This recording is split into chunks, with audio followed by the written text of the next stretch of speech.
Assalamualaikum teman-teman, seperti biasa sebelum mulai Mimin mendoakan semoga teman-teman semua selalu dalam keadaan sehat walafiat. Oke, kali ini kita akan melanjutkan Martial Master versi novel bagian 1986.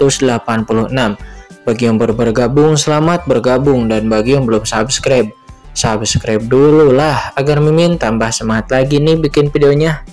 Oke, kalau sudah kita langsung masuk ke isi ceritanya. Buru-buru berkata kepada Kincen. Kincen pun membuka matanya dan menoleh ke arah Putri Yao. Karena Putri Yao telah menarik mereka, pasti ada solusi. Jika Putri Yao benar-benar tidak dapat melawan, maka Qin ini pasti akan membantu. Tapi untuk sekarang sepertinya tidak. Putri Yao, aku yakin kamu masih tidak memerlukan bantuan. Putri Yao, aku sudah mengatakan bahwa orang ini tidak bisa diandalkan, kata roh mayat hidup berjubah hitam dengan marah. Apakah Tuan Muda Qin begitu tidak berperasaan, kata Putri Yao. Dia bertanya dengan menyedihkan. Matanya berair seolah-olah air mata mengalir. Dia sangat menyedihkan. Pada saat ini Putri Yao seperti anggrek putih yang tertiup angin yang bergoyang, seolah-olah akan layu kapan saja. Kincen berkata dengan wajah polos. Qin ini telah mengatakan bahwa jika ada bahaya nanti, Qin ini pasti akan membantu Nona Yao. Dan kenapa Nona Yao bisa mengatakan bahwa aku tidak berperasaan? Nona Yao sebelumnya melemparkan Qin ini ke dalam kehampaan ini sebelumnya. Dan Qin ini sangatlah kesepian dan merasa tidak berdaya. Mendengar itu, Putri Yao memandang Kincen dengan sedikit kesal dan lalu berkata, Putri Yao ini meninggalkan Tuan Qin di sini karena putri ini takut Tuan Qin akan berada dalam bahaya jika berkeliaran, dan Putri Yao ini mengkhawatirkan keselamatan Tuan Qin. Jika tidak, sebaliknya ketika Kaisar Agung Dunia Bawah datang, mungkin Putri Yao ini bisa menyerahkan Tuan Qin kepada mereka. Oh, benarkah Putri Yao memiliki niat yang sangat baik?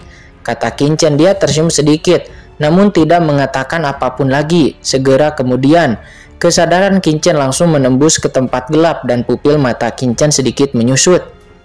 Itu, samar-samar dia sepertinya merasakan sesuatu, menunjukkan keterkejutan. Putri Yao, 4 Kaisar Agung ada di sini. Pada saat ini roh mayat hidup yang mempesona alias Asna berkata dengan tergesa-gesa. Banyak roh mayat hidup terkejut dan buru-buru menoleh.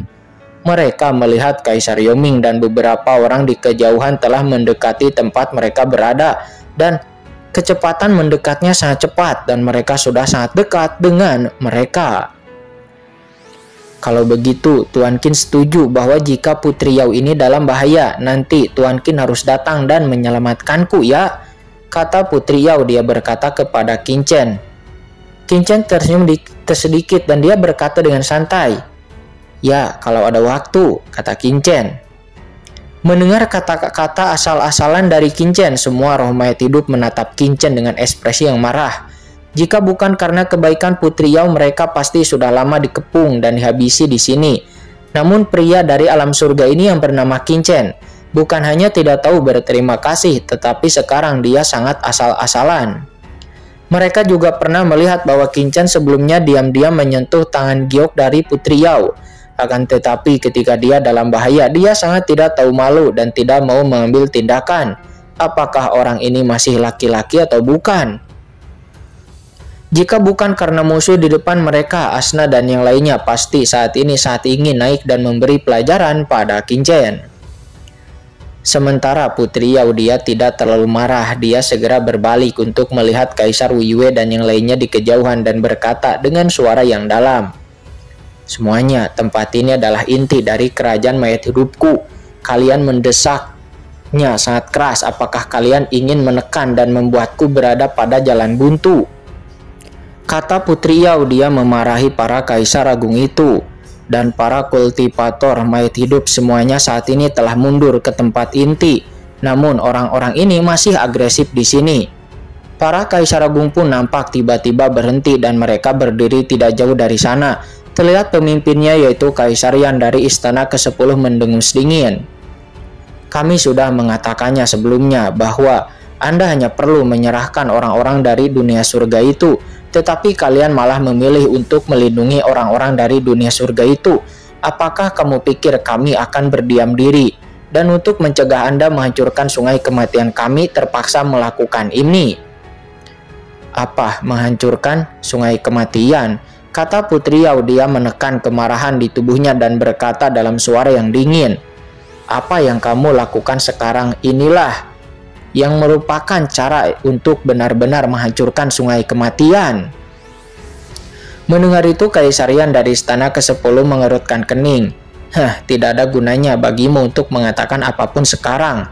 Jika kamu menyingkir, maka kami akan pergi ke tempat gelap di depan Anda. Dan kemudian kami bisa membawa orang-orang dari dunia surga itu untuk diikat dan diserahkan kepada kami.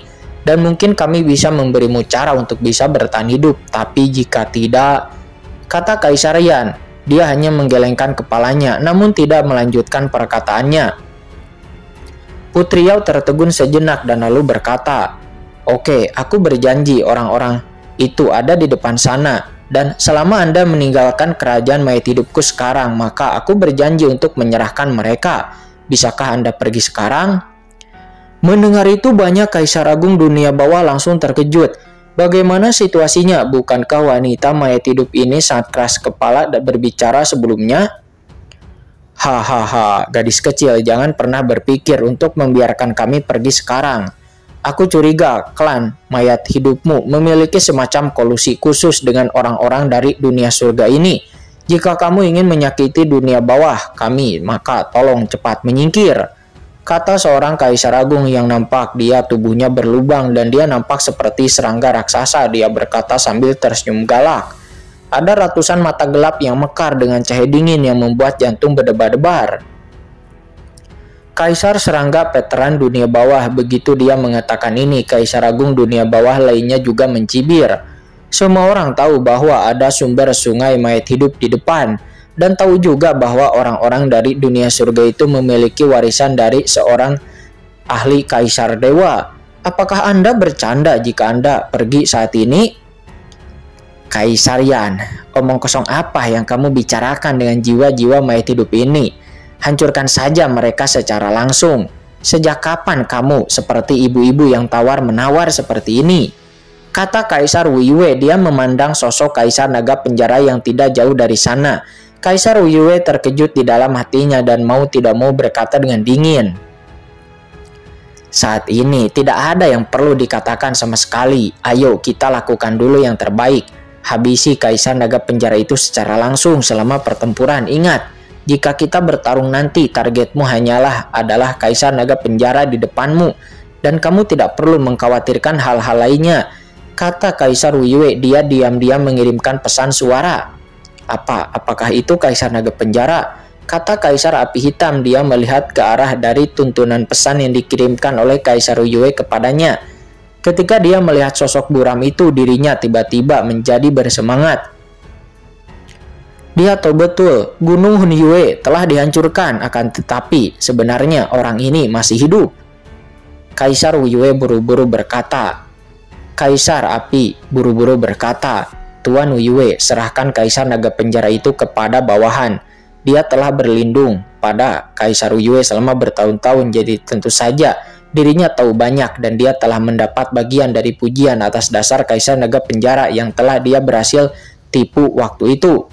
Tentu saja dia tahu Kaisar Naga Penjara itu tahu banyak hal, jadi dia tidak boleh membiarkan Kaisar Naga Penjara itu hidup.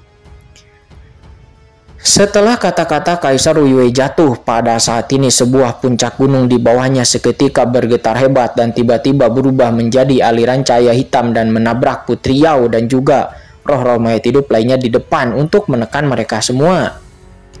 Setelah melihat ini, Kaisar yang dari istana ke-10 tiba-tiba berubah warna. Kaisar Wuyue, apakah kamu gila sekarang? Mereka masih berada di tanah kehampaan. Jika terjadi kesalahan selama pertempuran dan ada napas kehampaan yang menembus, maka semua orang akan berada dalam bahaya.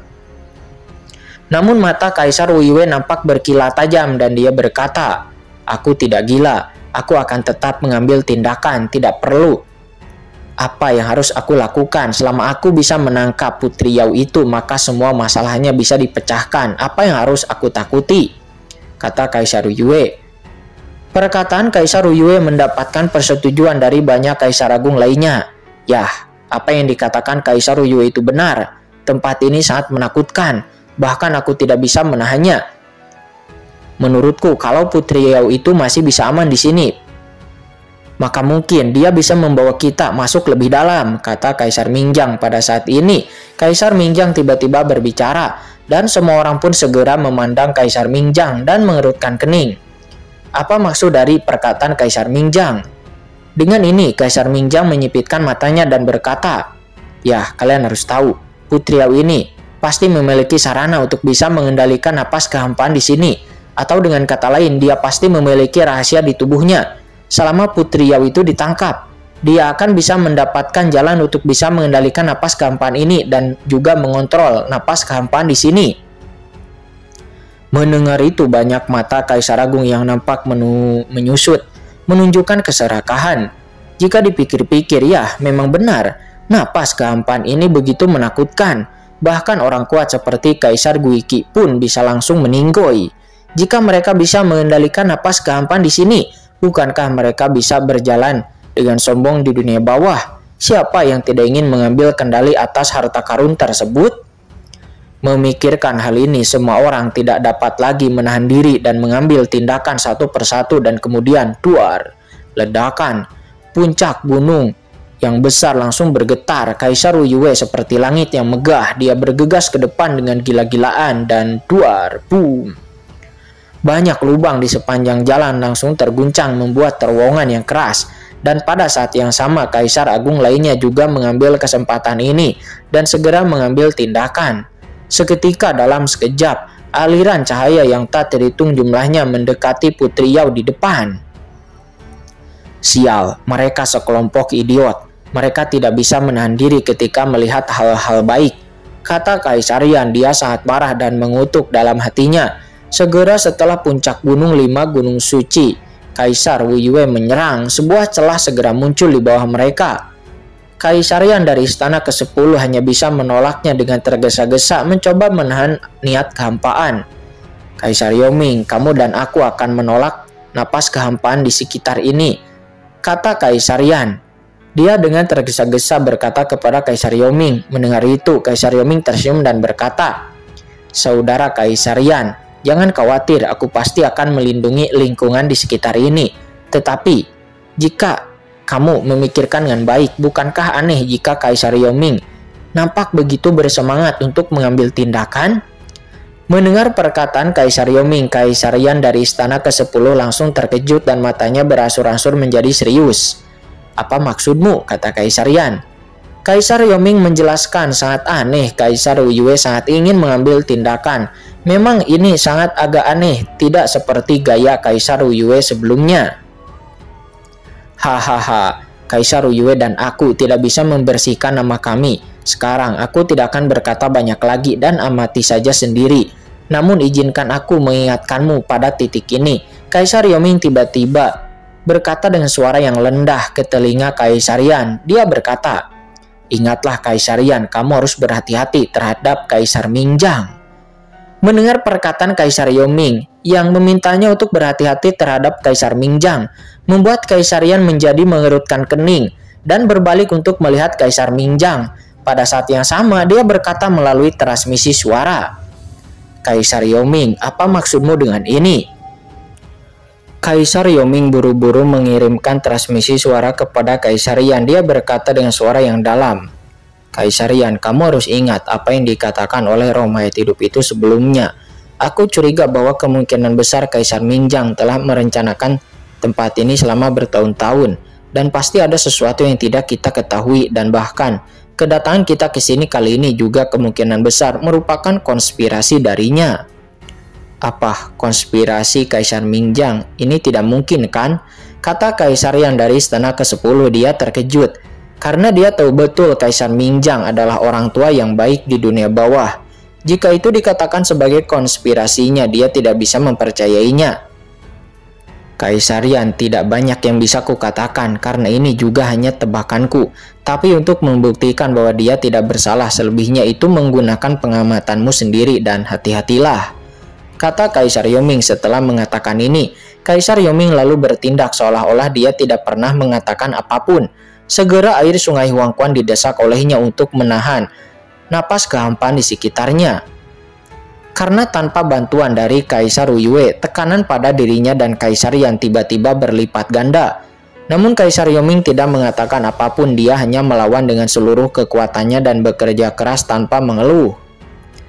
Melihat penampilan Kaisar Yoming yang sangat rajin, Kaisar Yan dari istana ke-10 menunjukkan sedikit keraguan di dalam hatinya. Saya harus mengatakan bahwa dibandingkan dengan Kaisar Yue dari 5 gunung suci, Kaisar Yoming ini sangat normal dalam setiap jalannya, dan dia tidak pernah berperilaku aneh-aneh. Dia tampak lebih kuat daripada Kaisar Yue 5 gunung suci, dan itu jauh lebih normal. Lupakan saja, aku hanya perlu mengamatinya, kata Kaisar Yan. Dia berkata dalam hatinya.